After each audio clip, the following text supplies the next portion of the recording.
What's good, everybody? Welcome back to another episode of the G Perspective. I am your host, George Michael Perez, aka GMike. You guys know what it is, baby. You know where you can follow me on Twitter at George Mike Perez, Instagram, TikTok, and YouTube at GMike Media _. And the show, the audio version of this podcast, can be found on all podcast platforms under the G Perspective. You can watch, obviously, on YouTube. You can watch the Zoom live version. So if you want to see me making some ugly ass faces or something like that, you already know where to go watch it. Today, we are talking about football and only football when it comes to the Super Bowl and some other crazy stuff. I got my dude, my classmate. This guy's going to be a crazy analyst for the NFL in the years to come. He's been on the show before, Justin Frazier. Justin, how you doing, my man? I'm blessed, bro. Appreciate you having me on once again.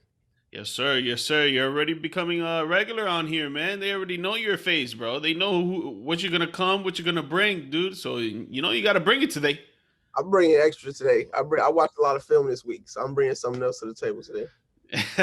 Yeah. So, you know, we're in Super Bowl week on Sunday. The Rams will host the Cincinnati Bengals for the Super Bowl at 6:30 p.m. Eastern Standard Time.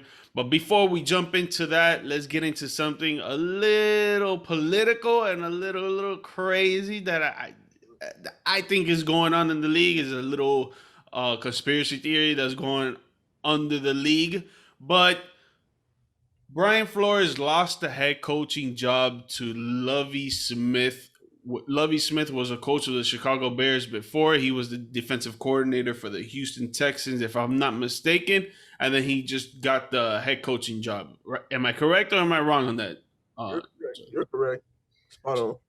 So real quick, before I get your thoughts on it, I just want to say that I think it's crazy how Brian Flores, he only had 3 seasons as a head coaching position for the Miami Dolphins. And yeah, it wasn't a winning career with the Miami Dolphins because he had won, it was 24-25 his record. So it was a losing record, but only obviously under 1 game. But Lovie Smith, we've seen what he did with the Chicago Bears, and it was not good at all. Why is it that Lovie Smith got this head coaching job in your eyes than Brian Flores? I think it's a patch, like it's like a Band-Aid, essentially. Like, you ever seen that meme? Like somebody slaps something over the leaking water or whatever it is. I don't know, but it's something like that. But man, not to get too deep into it, because I could go on for ages about minority coaches not getting their just due. But Lovey probably got the job because Houston knows they won't be good. They're eventually gonna have to trade Deshaun Watson, and so they're like, all right, well, in a way, like, F it here, like, you're just here to take it. Especially because last year you look at them hiring David Culley. David Culley actually did a solid job. Like, no one expected Houston to have wins over the Texans. Over the Titans. So just, I really just feel like it's an F it thing. Like, just giving minority coaches just something to hang on to, and they'll probably fire him at the end of the year. Yeah, I think it's something like a little much deeper than that. I think it has to do with the whole Brian Flores suing the NFL for uh, basically racism towards his interviews on trying to get a head coaching position in for the New York Giants, for the Houston Texans, and I'm pretty sure there's another team out there, but I just can't think of the other team at the top of my head. But he's filing charges against the NFL because of racism in the interviews. So I think that him doing that is putting a huge target on his back. I don't think that he's ever going to get a coaching position again in the NFL just because of that in the next coming years. I'm not going to say forever, but in the next coming years, maybe like 2 or 3 years, and maybe after that, he'll finally get one. But I think that is the main reason why he did not get the head coaching position, because I honestly think Brian Flores is a way better coach than Lovie Smith. Certainly is. Brian also, let's just start from the jump. Brian shouldn't have been fired from Miami. As they were doing, they did well in his time. Like you said, it didn't equate to playoff appearances or anything like that. But let's just look at the Dolphins roster from the 3 seasons he was there. The first year they were there, they were projected to have the one pick. They ended up winning about 6, 7 games. The second year, Tua was battling injuries, and you got Ryan Fitzpatrick, and you don't know who's starting. Here's that, here's this. And then this year they got off to a slow start, but they went on a 7 game win streak. I just don't think I agree with you. Brian is an amazing coach. I think any team would be lucky to have him. But yeah, he's about to get blackballed in like a Kaepernick way for sure. He probably won't get a job for a while. Yeah, and then when it comes to the lawsuit himself, when they go to court and all that, I really don't think that he's going to win that lawsuit. Just because in this nation, if you got money, you got power, and these NFL teams, NFL league, they got so much money compared to obviously Brian Flores, so they got so many resources at their hand when it comes to this case. And Brian Flores, I get it. When you have this type of situation that you're saying that these people are being racist towards you, like 95% of the time it's true, Yes. right? But the thing is that you gotta step back and think like, wow, can I actually win this case? Can I actually take these people to court and get coaching position later on? Can I get some money off of it? Can I win this case overall? No, I don't think that you're gonna win this case. I think that was a long shot that he took. I give him props for taking it because he felt disrespected, and I'm pretty sure there is the racism tactic going against him 100%. These owners out here, and they probably still look at people like undermine them and stuff like that. But that's a really long shot that he's trying to do and trying to sue the NFL for that. It definitely is. Hopefully, like you say, hopefully get some money, like in a settlement or something. I will hope. Like I don't know exactly what happened. I don't even know when it starts, but I just hope he gets something. And I hope one day he does get another job. Yeah, facts, facts. I hope one day he does get another job because I do think he's a fantastic coach. I think that he actually can lead men to win football games, unlike some other coaches out there. Like my head coach right now, Mike McCarthy. I don't think that he could lead freaking men to win games. I think the Dallas Cowboys were winning games on their own, and Mike McCarthy was there on the sideline making faces like some shit like that. But yeah, hopefully Brian Flores, again, I don't think he's going to win that lawsuit, but hopefully he does get another head coaching position later on in the future. Now, you know what it is, jumping into the biggest event of the year, the biggest event for football of the year, and it is this Sunday. We got the Rams hosting the Bengals, like I said before. Real quick, before we get into all the lettuce, cheese, meats of it, let's stick to the bread. On paper, what team is better in your eyes? On paper, the Rams are better. I don't know how deep you want me to go, but uh, talent wise, the quarterback is kind of a wash. Receivers can be a wash, but then you look at just overall talent from Stafford to Odell Beckham to Cooper Kupp to Aaron Donald, Jalen Ramsey, Von Miller, even Leonard Floyd. These are game-changing players. The Bengals have a few of those, like Joe Burrow, and Jamar Chase. But on the defensive end, they don't really have what the Rams have. So, and yeah, the Rams is just a better team overall, better, in my opinion, everything, even coaching. So, well, the coaching is a huge advantage, but yeah, the Rams are a better team on paper. Yeah, I agree. I agree. But what I like about the Bengals is that they don't have big time names out there, but these players, they play hard and they do not quit. They don't care who they're playing against. They don't care what the score is. They don't care how much time is left on the clock. They will play to their last breath. They will show you their blood, sweat, and tears, and they will try to bring out a win like we've seen throughout these whole playoffs. No one thought the Bengals were going to get up to this point. I mean, obviously, that's cliche to say because there's probably some people that did think that, but let's say the majority did Let's be not honest, think though. Cincinnati Let's, was going to make it this far. let's be honest, though. The people that said the Bengals were going this far are either Cincinnati fans that were delusional, which at the time, or family members of the players. That's about it.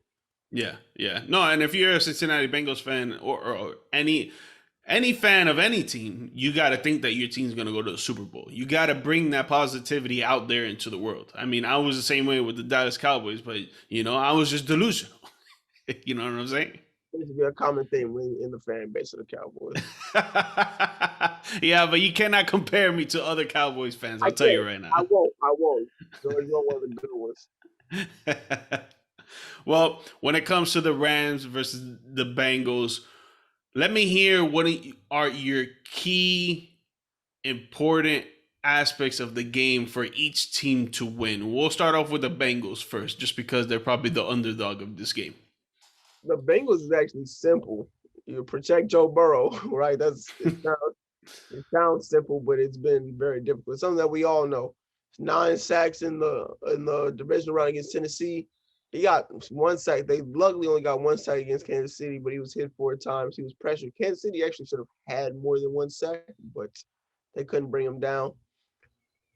This is a different night. This is a different nightmare though. You have Von Miller, you got Aaron Donald, you got Leonard Floyd, you got other guys like Greg Gaines. These are people that can get to the pass. They can get to the quarterback with just rushing forward. They don't have to blitz you.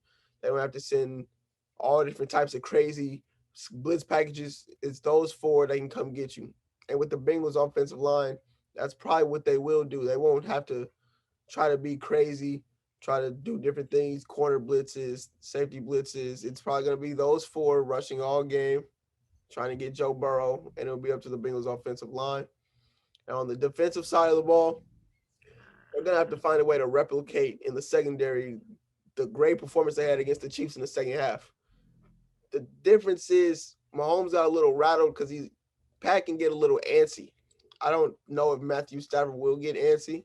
He will probably play boring ball. There were plays out there for Patrick to make that he just didn't make. And Yeah. also Andy didn't adjust. Sean McVay and Matthew Stafford, I feel like Sean would adjust, and I feel like Matthew Stafford will play boring ball. He'll take the little dump offs. He'll take this. I don't think you can play them the same way. And then lastly, because I know I'm rambling, shout out to Lou and Arumo. I always said his name right. He's the defensive coordinator for the Bengals. He's very good. Like people will be like, oh, I don't know, looking at stats and where their total defense is ranked. He's very good at adjustments. You look at the Kansas City first half, they were getting whooped. In both games they played Kansas City this year, the first half they're getting whooped, come out second half, hold them to, in the first game they played, I believe they held Kansas City to 3 points. And in the second game, they also held him to 3 points. So it's just, he's very good at making adjustments. He's a very reactionary coach on the fly and making adjustments. And so it'll be a chess match between him and Sean McVay to try to see who gets the edge between the Rams offense and the Bengals defense. Yeah, so just sticking with the Bengals defense for now, right? My thing with the Bengals defense is that if they start off slow like they do in most games that they've been in this season, in the fact that they let the other team score maybe two touchdowns and maybe a field goal, I think that's where the game is going to go out of whack. Yes, they make great adjustments, but against an offense like this, it's just obviously Kansas City is a great offense, but you saw it throughout the whole game that it was just Patrick Mahomes wasn't on the same mentality of how he normally is in that second half of that conference game. Now the Rams, I feel like they're not gonna get to that point. It's gonna get either yeah, they did it against the Tampa Bay Buccaneers, but obviously that's Tom Brady, man. Tom Brady came back and he did the thing against the Rams, but Cincinnati's offense, I don't really. Cincinnati defense, I'm sorry, I don't think that they'll hold the Rams to that. And if the Rams get up by like 2 touchdowns and a field goal, like I said, I think that the game is gonna be over with and done with quick. Very much so could. But like I said, I thought the same thing with Kansas City. I thought it was over with. Pat looked like he was on another level that day. He come out the second half, it looked like Pat was an imposter. So hopefully, hopefully if the Rams do get up, they don't blow the lead because they'll become a huge meme, just like the Falcons. Like, Yeah, man.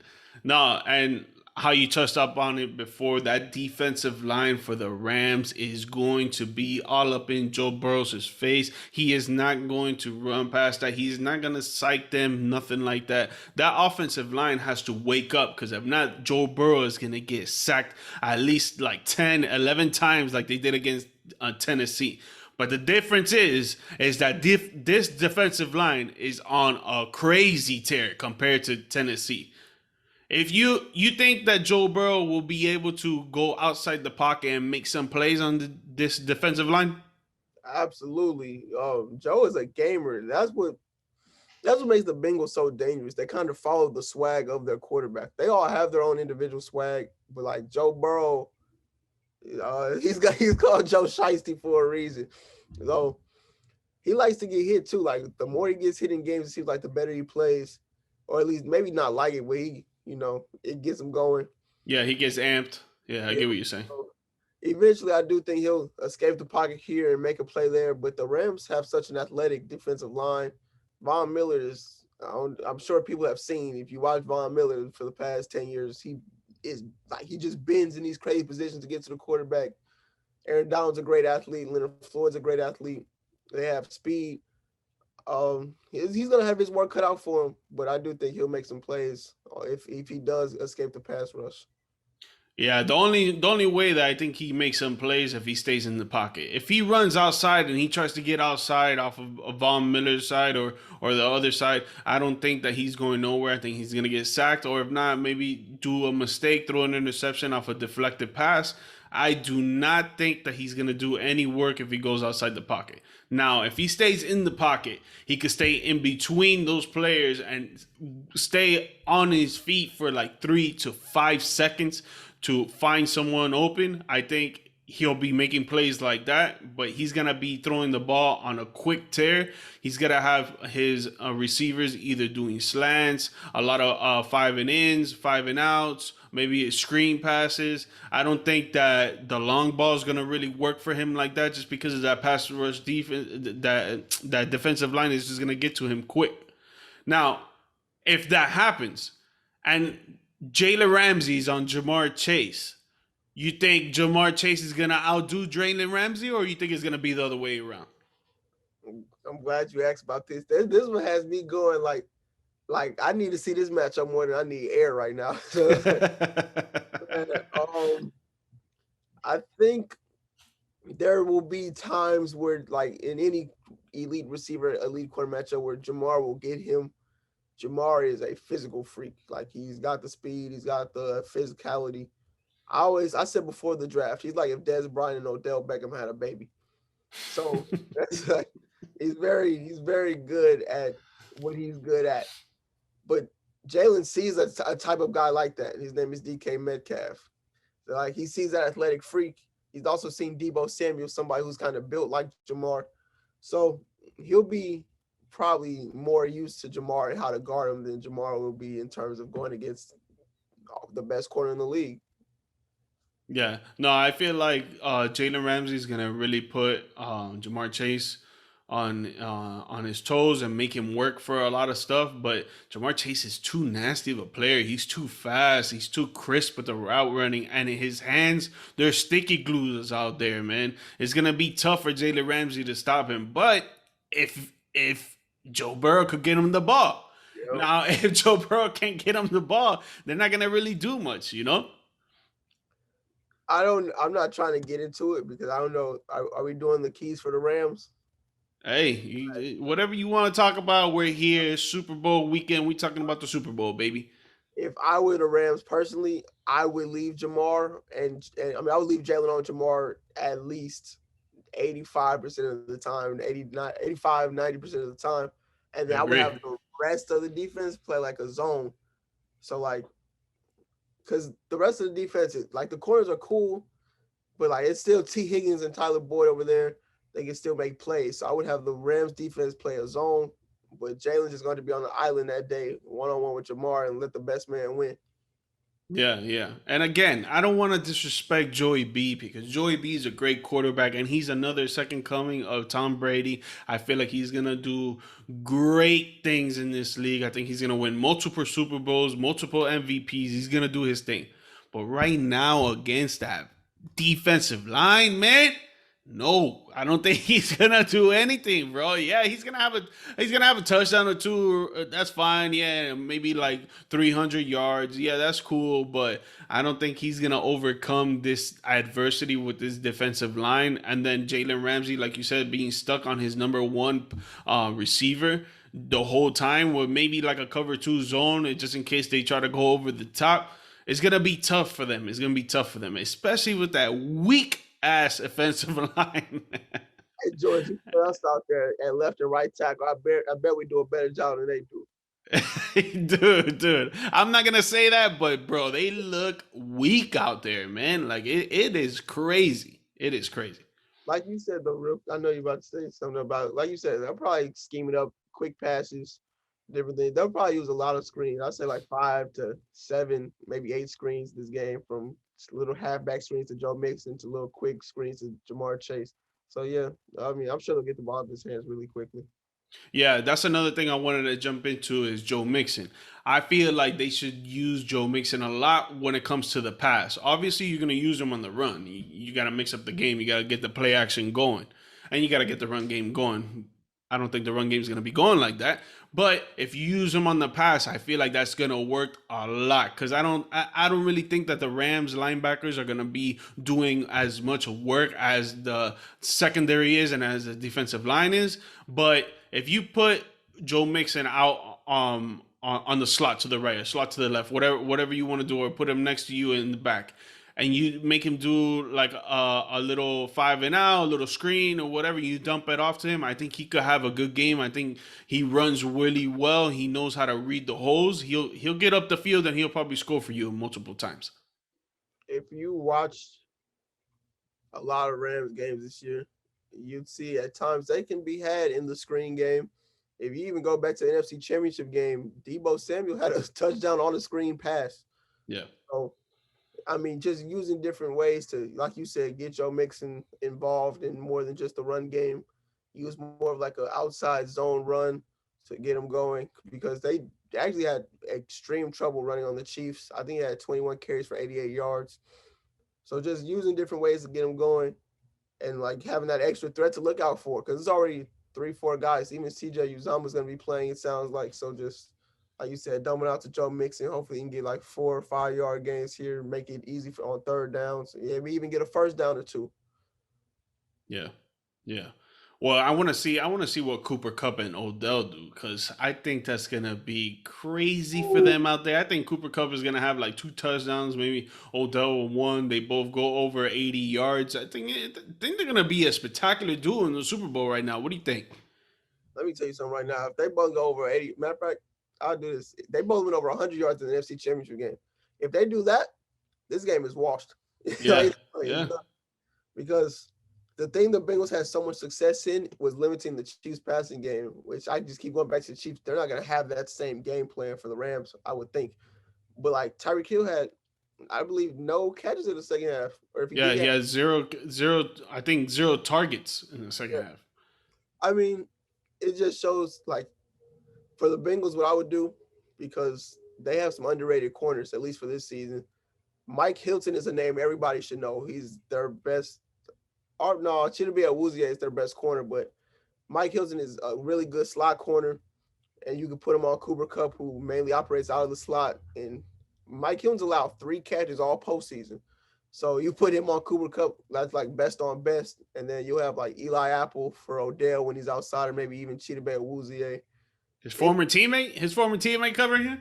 Yo, I don't think it's in the favor of Eli Apple. No, hell no. Eli Apple likes to talk a lot of trash, though, so maybe he knows about Odell. We don't.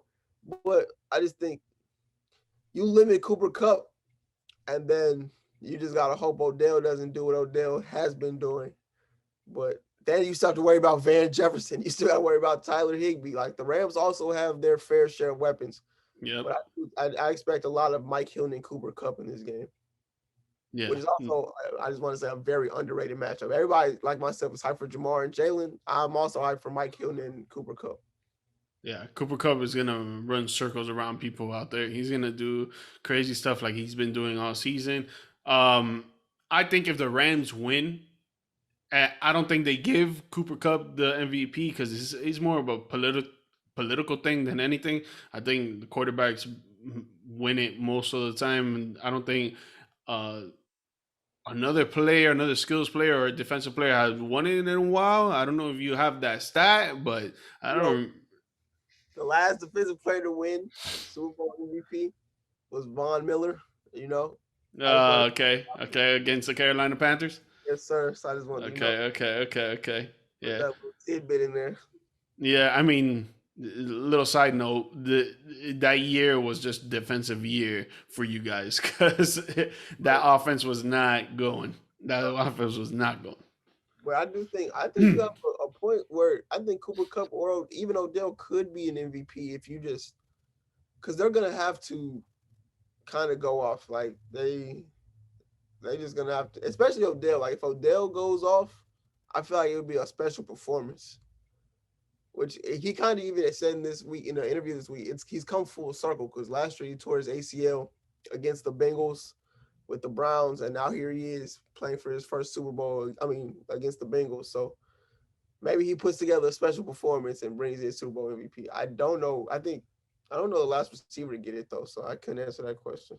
Yeah, I don't remember a receiver winning it at all. Actually. I think Jerry Rice got like one, but I don't know exactly.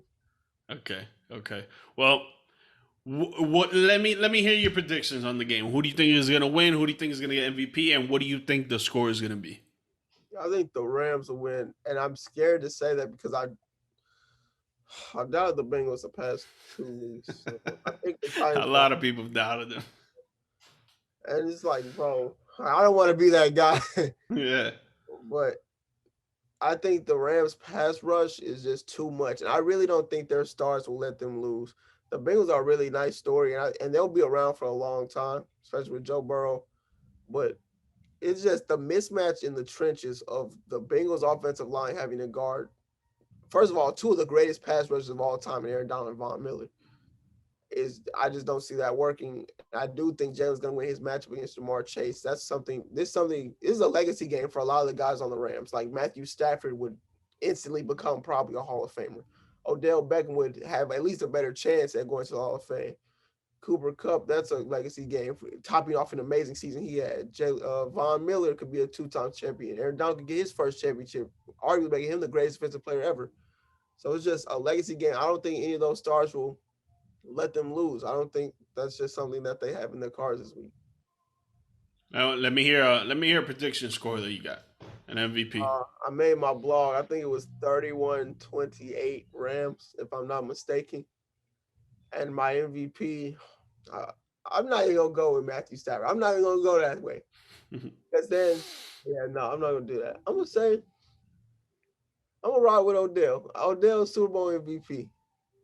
Okay, I like that. I like Odell being Super Bowl MVP. That would be something. After everybody wrote him up, saying that he's underrated, that he's overrated. I'm sorry, he's overrated, and he's not the same receiver he was. He was only good in New York because of that spectacular catch that put him all over social media and this and that. Like, yo, you guys are asleep, bro. This guy is an animal. This guy's a workhorse. This guy will get you points. This guy will get those catches. He will get those touchdowns. You guys are asleep.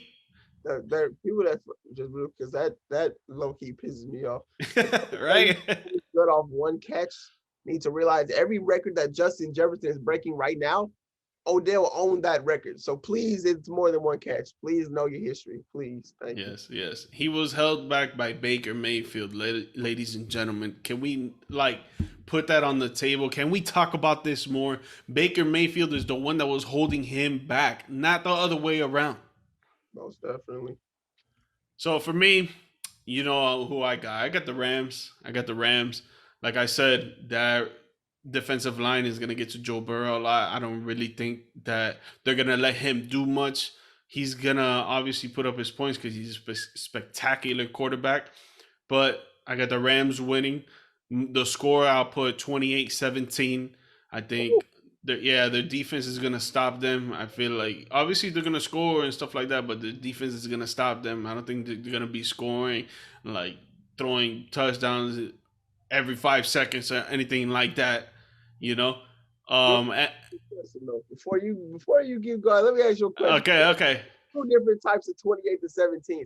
Is it like 28-17 where the Rams are up 28-10 and then the Bengals get a late score? Or is it like 21-17 late in the game and then the Rams like score and put it away? Yeah, I think it's gonna be tight. I think it's gonna be tight through the first three quarters, Okay. and then after that, I feel like the Rams' defense is gonna get after it. They're gonna get on top of them. They're gonna show them like, look, we're not coming here to play. We're coming here to win in our home crib, in front of our home fans in LA. And I think they're gonna turn it up in the fourth quarter, and it's just gonna come. Probably it's gonna be a late defensive touchdown that's gonna win the game. And on that note, I want to say that obviously I think that Matthew Stafford will get the MVP. Like I said, it's a political thing, and they'll just give it to quarterbacks. But I want to say that Aaron Donald gets the MVP because I think he's gonna get like at least 6 sacks, maybe a forced fumble, a recovery fumble, and maybe he's the one to run the fumble to the crib at late in the game to score the touchdown for them. If Aaron Donald has 6 sacks, he's getting MVP. I promise you. Yeah, he better.